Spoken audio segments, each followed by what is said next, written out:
Good evening, everyone, and welcome to the first episode of Turning Point UK Live. This is an interactive broadcast, so it would be great if some of you could send in some comments and let us know where you're watching from. So my name's Jack Ross. I'm the Chief Operating Officer of Turning Point UK, and this is Oscar Holdway Lopez, who's one of our influencers. Tonight, we've got quite a special guest. You might know her from calling out Dawn Butler through her interactions with the police.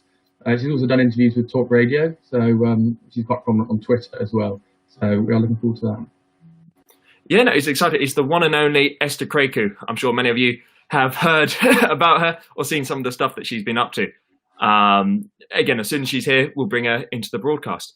But tonight, yes, it's very exciting to have the first ever episode of Turning Point UK Live. This is going to be a regular event with weekly guests, with myself and Oscar presenting every week and Esther joining us to host bi-weekly. So it's, as I mentioned, this is very exciting, very new for us. And if you guys could comment where you're watching from, that would be awesome. And comment any questions you have for the team.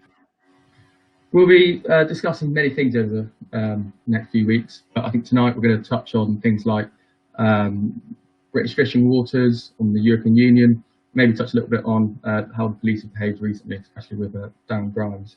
But if you have any more suggestions on what you want us to talk about, please do let us know in the comments. Yeah, so I think the fishing debate is something which is at the forefront of the Brexit argument. We've just had something through, I believe Maya Tusi announced it from Bloomberg. Apparently, Boris is going to be looking to extend the negotiation period. So I hope he's not going to relinquish any of the promises he made to the British people before and what elected him into government. It's vital that we protect our British fishermen, and we shouldn't concede our fishing waters to other nations.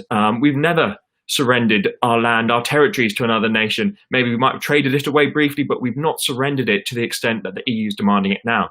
And we're not going to France. We're not saying to France, you've got to give us unlimited access to your vineyards so we can make British wine. Are we? It's British fish. They're in our waters. They reside in our waters. And France doesn't have a claim to them. What do you think, Oscar? I think this is not only in the election, but I think this is a vital part in the referendum. And that's especially in coastal communities. It's such big reason why some people vote to leave, and especially with Boris, who is leading the Leave campaign, basically. I think that it's absolutely vital that he follows through with it and follows through with his promise. Certainly, and it's important we do stand up for everyone in Britain, because one of the largest supporters of the Brexit movement were the people who were left behind. And our fishermen are one of those people who haven't been taken forward with the development we've seen in London, Manchester, Edinburgh. These are the regional people who voted for Brexit, voted for this government, and they need the government's support to defend their livelihoods. We have our guest ready to come on, so please welcome Esther. Hi, Esther. Hello. Hi, guys. Thank you for joining us tonight. Thank you for having me. Yeah, no, it's been very exciting seeing what you've been up to recently. How's the Talk Radio gig going? Yeah, so the Talk Radio stuff, I mean, I'm only on Mike's show once a week now, but it's good. It's definitely very fun. Would you like to give us an update on anything with Dawn Butler and what's been going on? Yeah, so the MPS data center in Sidcup sent me an email saying they've acknowledged my sort of appeal letter. So I've had to jump through so many hoops. Honestly, it's ridiculous. And like Dawn keeps saying, she said in a televised interview that they're not using the footage to or something. But the Metropolitan Police wrote in the first refusal that they would actually release it if she asked for it herself. So I don't know how that works. Well, that's what we tweeted at her today. We tweeted, obviously, you put your tweet out about the Metropolitan Police contacting you, and we retweeted it and said, well, it's time. Again, Dawn Butler's going to be, the truth's going to come out soon. And she tweeted, oh, you'll be apologising soon. But we said, if the footage corroborates her story, why doesn't she request for it to be released? The footage wouldn't even corroborate her story. That's the ridiculous thing. Like, you know, the Police Federation have said they want the footage released. The chief of police said, actually, you know, my officers couldn't see who was in the car because the rearview mirrors of the vehicle were tinted, and that's what set them off to actually look up the license plate of the car. So I don't really know where she gets off thinking that the world owes her an apology when she's clearly in the wrong and has been harassed those officers by posting the pictures of that video online for her, you know, horde of half-wits to abuse and call racial bigots, racist bigots. Certainly, and she's someone who makes a lot of blunders. And for someone who makes a lot of blunders, saying the police aren't allowed to misenter a number plate. Again, everyone makes mistakes, particularly her. So it's a bit rich that she's coming down so hard on the police from there. Yeah, and they did apologize as well. I think she's like living in a parallel universe, because the video she published made her look. She looked like a complete bitch. I don't know. I don't know how she gets off thinking she looked good. She came off as a completely rude person. What I found interesting though, Esther, and I think you can back me up on this, was the lack of media scrutiny and even. I mean, I'm on Twitter, and I think a lot of people watching on Twitter. It was basically only you that was pointing out the faults of that she was in a blacked out car and she wasn't even driving the thing. Yeah. So it was. I found it ridiculous that it was only you, as opposed to anyone else, not even in the mainstream media, in any media really, that actually could see the flaws in her arguments. I think there's a lot of people that were actually too scared to come out and say, well, actually, no, that wasn't institutional racism, it was just a police mistake. Yeah, and that's the thing. I feel like I'm doing the journalist jobs for them, which can be a bit disheartening. I can't believe the speed and the fury with which, like, Sky News, BBC, ITV, all of these major news stations, they jumped on this with a fury. They were so sure she was racially profiled and didn't bother to do their due diligence, because this is what they feed off. They're feeding off this divisiveness. They're feeding off, turning people against our police. And I think what angered me the most is, if you put yourself in the shoes of the police officer, these were people that just got up and did their job. That's their livelihood, right? They just got up to went to do their job, and they have this bitch MP, plastering their faces on Twitter, because she thought she could have 5 minutes of fame, and it's completely backfired on her. And I'm so determined to get that footage up, because I think someone needs to actually stand up for our police. I don't think people that are going out to do their job deserve the country that they receive from someone who's supposed to be, a member of our parliament. That's a disgrace. Oh, certainly. I think when you watch the footage, you can almost hear the pound signs in her voice, because she knew exactly. Is that this is the moment where I can claim I'm being abused. This is the moment I can claim police discrimination. I'm a victim. Yeah. So she can try and justify her. She wanted it. She wanted that attention. There's absolutely no doubt. She, as a black woman, she felt that she wanted to be in the shoes of people who have legitimate grievances and have legitimate concerns. She wanted to be in a position where she could say, "Oh, I'm one of them. I'm not the privileged one." And if you're driving a 4x4, you have someone else driving it for you. You're an MP. Like, you are living the life. You're living better than the majority of people in this country. You're not a victim. Just stop talking. Yeah, how many jobs pay you 80 grand with basically no experience, just on the offset? That's literally an MP's job. Most MPs are not qualified for their roles. They're not qualified for much to do with public governance or anything in politics. I'm pretty sure Dawn Butler was a cleaner before she became an MP, which, more power to her, but that's not exactly experience you need to be a good representative, to be in sort of public governance and all of that. Well, to be in the shadow cabinet, there's definitely an argument anyone should be able to be an MP, but to be in a cabinet where you oversee a specific topic, you need to have a speciality in that region. Otherwise, it goes wrong. Again, I don't even think anyone should be. Well, I think anyone should be able to be an MP, but I think the public deserves people that are at least qualified in certain fields. I do think, like, it's not asking for much to say, actually, we deserve someone with some sort of competency to do this job. Like someone like Sadiq Khan. I think he's the most ill-qualified person to be mayor of London in the history of mayor of London, which is not very long. Well, it's when he said, "I'd rather invest in future Daves and Stormzys than future victims of crime." And it's that sort of grime and drill music which is fueling the crime in the first place. And he wants to make more catalysts for crime in London. The other thing is that if you go back through history, you look at the types of MPs there was a variety of MPs with different jobs. There were people from the Labour benches that were genuinely working class, that worked down the mine, that know the conditions that some of these people had. And they genuinely were trying to make a difference in their own communities and put more money in the pockets of working class people. And on the other benches, there were people who were more academic and had other jobs and worked in the city and that type of thing. But this crop of MPs, barely any of them have done anything beforehand, apart from worked for another MP beforehand and with an internship. None of them actually do anything, or they just sit on a salary. A lot of them sit on a salary, very good salary, and live a completely comfortable lifestyle on huge expenses. Yeah, some MPs even claim expenses for stamps. Well, it's when they were. I believe Dawn Butler was the one who claimed expenses for a whirlpool jacuzzi bath. Yeah. And someone who's meant to be the woman of the people, she's exploiting us and having a ride at the taxpayers' expense. They're all that. I think Jeremy Corbyn had. I might be wrong, but did he have a second? He had a second home somewhere or something. Oh yeah, the second home scandal is like. He had a second home, Yeah. and it's like, if you're that into sort of helping the ordinary people, just give away your home.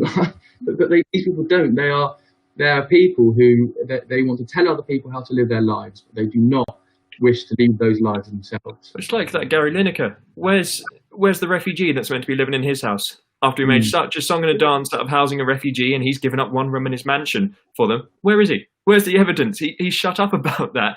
Well, saying we need to import endless numbers of people, which we can't sustain. We're claiming, oh, me and my friends have put them up, but no one's doing it. And again, the taxpayer has to foot the bill of their liberalism. And these people, they come in from poorer areas. They're not going to be living in nice parts of Kensington with Gary Lineker and Piers Morgan. They're going to be living in rougher areas, in areas, in poor areas, if you like, and with a different type of community. So the idea that these sort of liberal elites can sort of tell everyone else who to live with and that type of thing, and have schools, they're all right because their kids go to private schools, but have schools filled up with 35, 40 people is absolutely absurd. Where they teach English as a second language. Yeah. Exactly. What's your take on the whole refugee situation, Esther? I mean, how funny was Banksy sending out boats to the Mediterranean? you know the boat that he sent out where apparently they were on there for like 2 weeks and they had no obviously sewage facilities. So I think they gave the ocean a little bit of a gift. But it's just like, I think these celebrities think they're exempt. Like, one thing I know really ticks like a lot of these I don't know, public faces. One thing that ticks them off is when you say, why don't you give away your house? Why don't you give away your thing? And when they refer to the rich or, Tory friends or whatever, they don't refer to themselves, because even though they're worth more than 90% of the population at large, they still don't consider themselves rich enough to give. So you could have a celebrity being worth 5-10 million pounds. They still don't think they're rich enough to give their home or whatever. They feel like they don't have that responsibility, because it should be the mega rich. It should be people that are worth 15 million pounds. It should be people that are worth 100 million pounds that vote Tory. If they vote Labour, it's fine because they've atoned for their sins, because obviously they don't support the institutional baddies. But if they're worth 50 million pounds and they vote Tory, yeah, they should give up, their houses, or they should forfeit all their money in taxes, because we know the state has a track record of spending our money in the most efficient way possible. And yeah, this is how they function. They're such hypocrites. They don't think these things apply to them. Lily Allen was like, she said something online about, why should she have to? She was getting a bit ticked off that people say give away your home and stuff like that. Like, I'm not that rich, but you're the first person to bark at people to vote for people that want to raise our taxes or to eat the rich or some other crap that's has no basis in actual decent economics. So yeah, they definitely think they're exempt. I think they think that they're so high and mighty that they really shouldn't be doing it. They feel like a moral superiority because they feel like they support the right side. So it's really the rich Tory voters that should be giving away all their money and their assets. Oh, certainly, everyone should pay more taxes except me. That whole philosophy of the leftism. Exactly.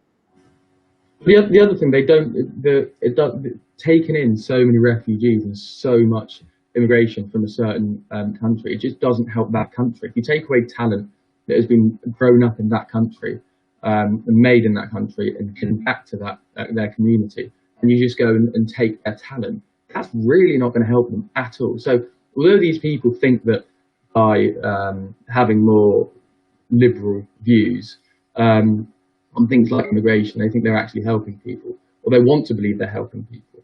The virtue signaling to believe they're helping people, but they are really not. They are actually devastating other countries by doing it.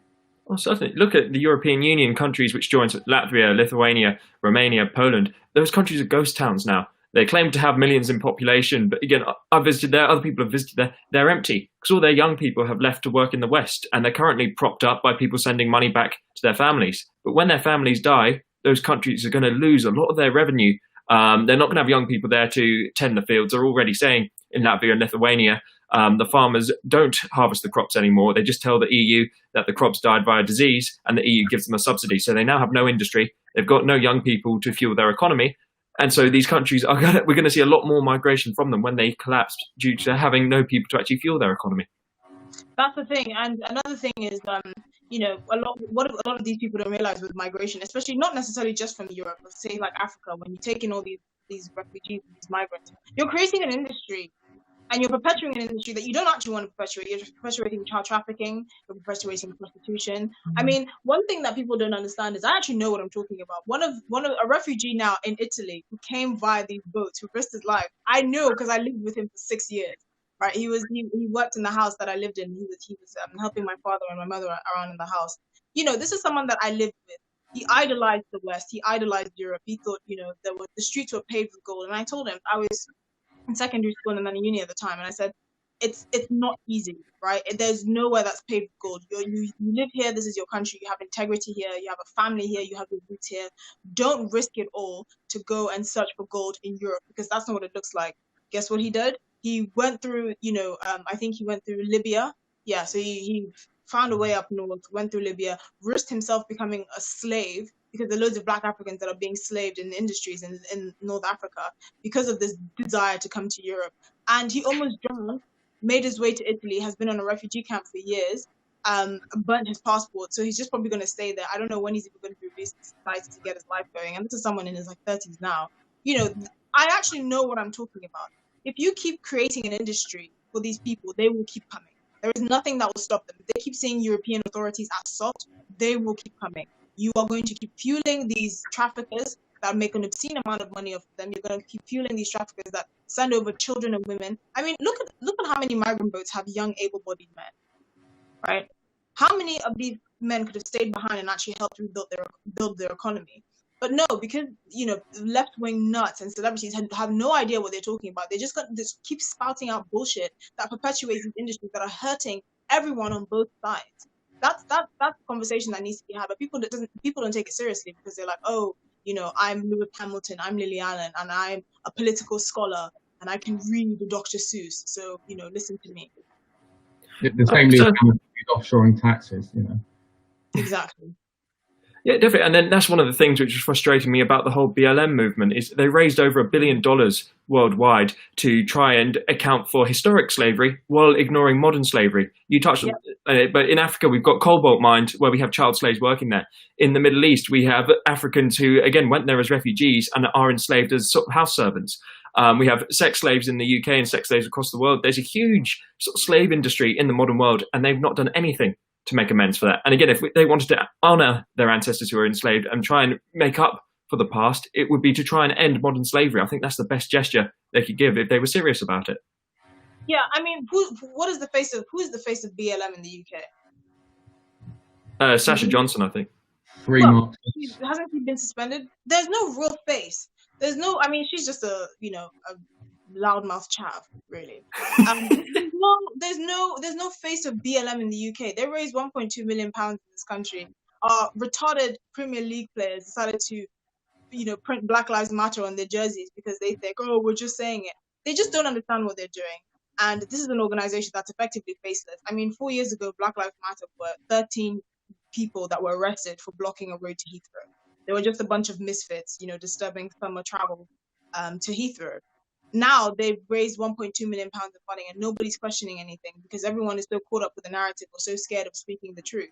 And it's just ridiculous. I always tell people, if you didn't say Black Lives Matter, before this whole thing happened, and you were just a decent human being that didn't hold any sort of inherent prejudice against people because of their race, sexuality, whatever, that was the standard. That was good enough. That's where we all aim to be. But now they're just saying, oh, we support Black Lives Matter, but not the organization. I was like, you didn't need to do that if you were a decent person beforehand. You supporting the organization and the slogan are one, and they go hand in hand. I didn't need to say Black Lives Matter before this to know that Black Lives Matter. I mean, that's the peak of stupidity. Well, and I think actually the whole BLM movement has made the West more racist than anything. It's created more racial tensions between different communities. And while it wasn't perfect before, the West, and I say particularly Britain, is one of the most racially tolerant, if not the most racially tolerant country in the world. And now, because of BLM happening, we've been divided into little racial groups and people are at each other all the time online. It's really made an issue which wasn't really there. The strangest argument I find is the reparations one, because I just find that so ludicrous. So if we're gonna go down this reparations route, yeah, well then, what are we going to do about the Jewish people, the most targeted ethnic race / religion in history? What are we going to give them money? We're just going to give money to the Jews. What about the people that lived in Soviet Russia? All those slaves, the people in the gulags, we're going to give them money as well? What about us Celtic people, which you Anglo-Saxons took our land?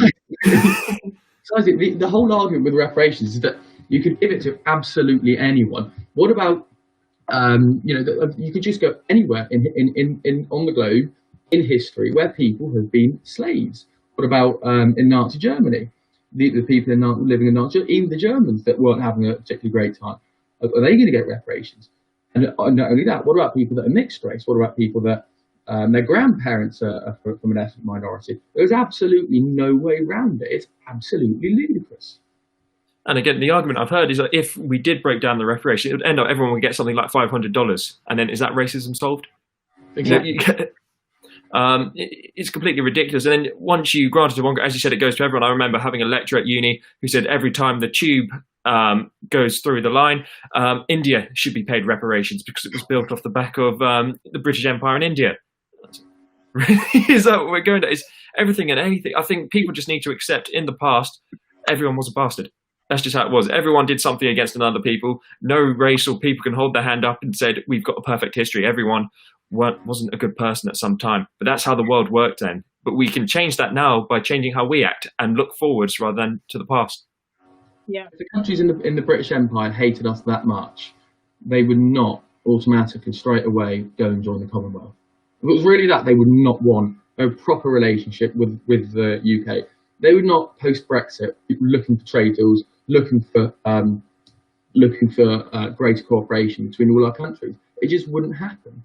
Other countries have a horrible relationship with past imperial powers and that type of thing, but we don't. I mean, of course there are bad things in the empire, good things, but these countries don't feel that hostility like our own people going towards us. It's absolutely ludicrous. No, certainly. But Esther, I guess time's cracking on, but we'll ask you before you go, what do you think about the whole Darren Grimes fiasco at the moment? Again, ridiculous. I think it's a very slippery slope when the police are trying to sort of censor what journalists do and don't do. I mean, where is the sense in interviewing someone because someone on his show, not even him, a guest on his show, made an ill thought out statement that could be construed as racist? I mean, do you people have nothing better to do? Well, I said it, and it seems like there's a complete double standard as well. There was, I can't remember her name, but someone was arguing with Lawrence Fox and Jeremy Vine this morning, where she was going off, keep saying, you're a white privileged man, you're a white privileged man. And he was saying, that's a racist statement to make because you keep mentioning my race. There's obviously that professor from Cambridge who said, I have to resist the urge to kneecap white men. She's not being investigated. It just seems like there's a complete double standard between people on the left making racist comments and people on the right. Either you prosecute everyone fairly or you accept that sometimes people say stupid things, and we need to have tougher skin. Also, are we not going to have controversial figures speaking on the media? Are we just going to have nice people that we agree with? Look at Good Morning Britain as a show. Piers Morgan was talking about it on the show when he was interviewing Darren Grimes. On Good Morning Britain, they have controversial figures. That's why people tune in. They have people who say nutty things. Controversial figures, and they get challenged, they get put down. Sometimes people agree with them, sometimes they don't. That's a nature of debate. But if you just start saying that these people, because they're controversial, some people don't like them, we're not going to talk to them, well then you're going to be in a bloody echo chamber, and no one wants an echo chamber. Well, some people do, but the majority of the population don't. Yeah. No, Okay. awesome. I'm gonna you got to jump off. Yeah. No worries. Thank you very much for coming on tonight, Esther. Thank you for having me. Awesome. Well, I hope you have a good evening. Thank you, you too. Yeah, so guys, that was Esther Krakue. You can check her out on Twitter. So she's one of our Turning Point influencers, but she's also recently joined Talk Radio as a guest on Mike Graham, I believe, show. Again, very privileged to have her on tonight, and she'll be joining us bi-weekly here as a co-host. I guess going back to the topic of British fishermen that we were discussing before Esther came on, it's shocking. I'm not sure if any of you have seen the scenes that have come out today. Nigel Farage shared it on Twitter, where we have French boats attacking British boats again in the Channel, trying to scare off British fishermen from fishing there. What's your take on this, Oscar?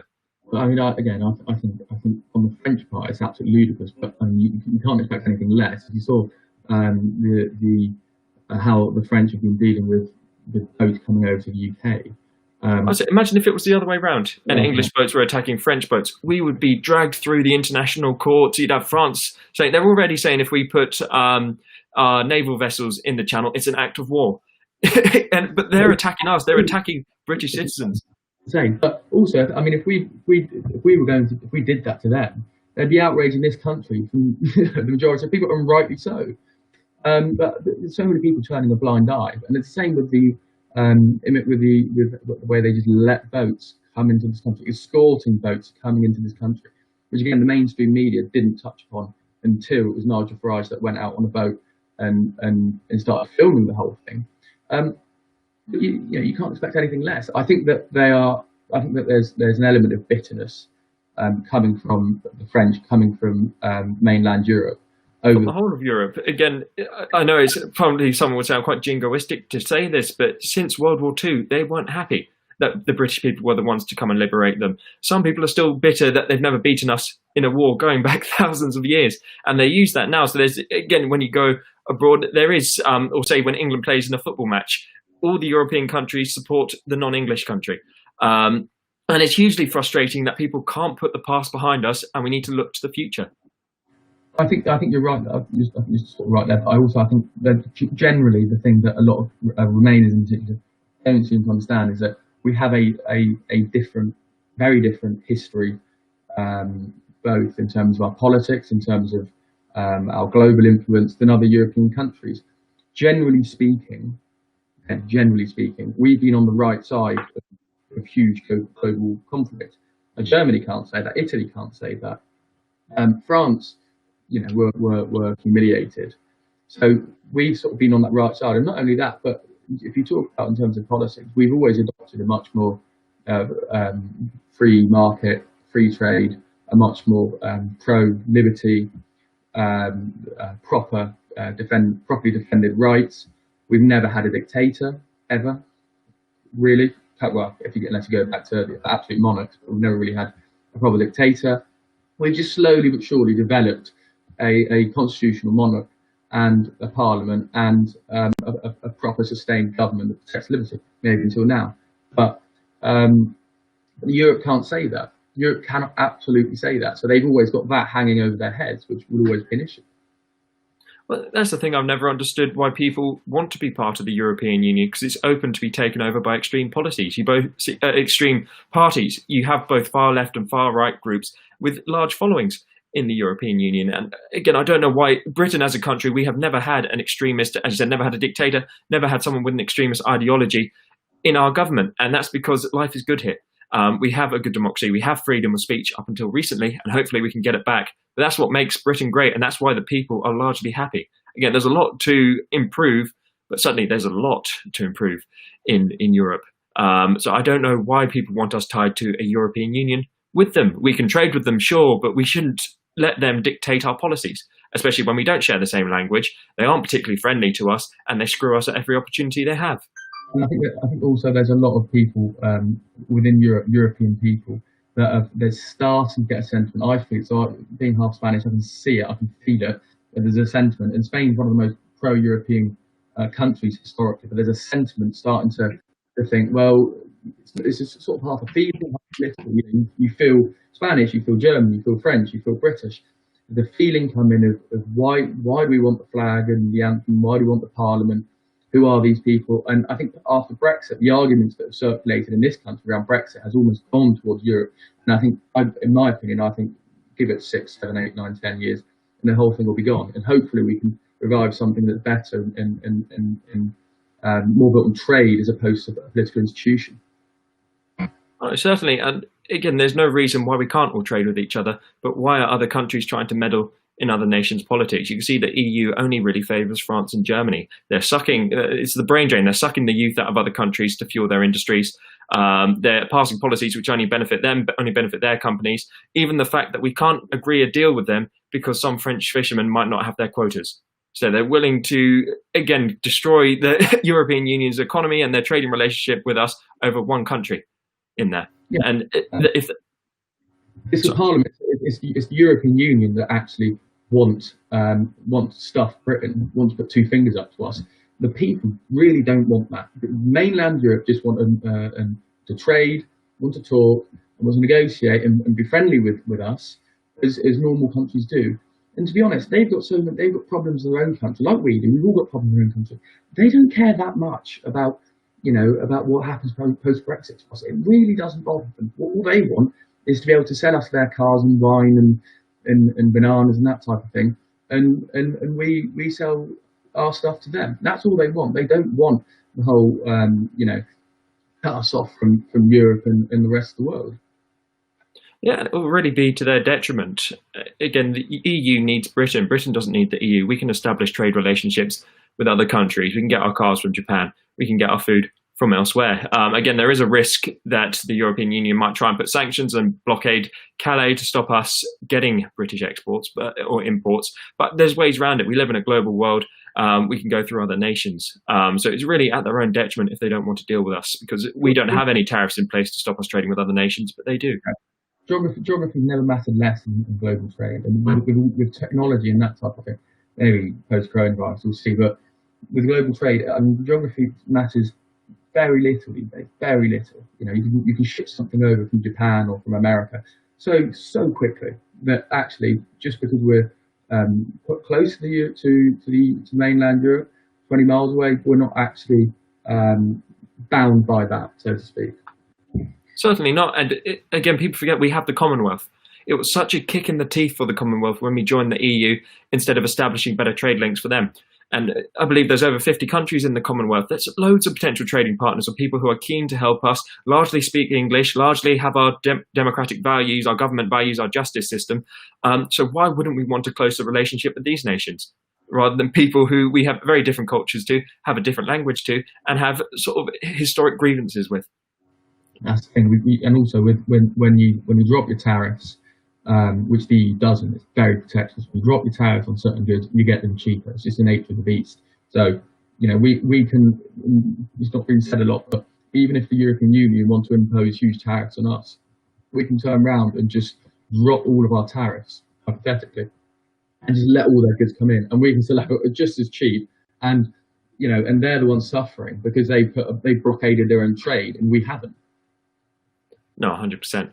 But right, guys, that's our time. We've run over, but thank you everyone for tuning in. Thank you, Oscar, for hosting with me tonight. And we will let you know who our next guest is going to be as soon as we know. I think we'll aim for a Monday broadcast next week, but we'll keep you guys updated. Thank you all for watching. And if you have any comments, any suggestions for next time, please let us know. We do read them, and we will get back to you and hopefully make any amendments you want. Thank you again, Oscar. Bring a friend along next week to join us. Yes. All right, cool, mate. Sorry, once again. Thank you very much. Awesome. All right, guys. Have a great evening. Thank you.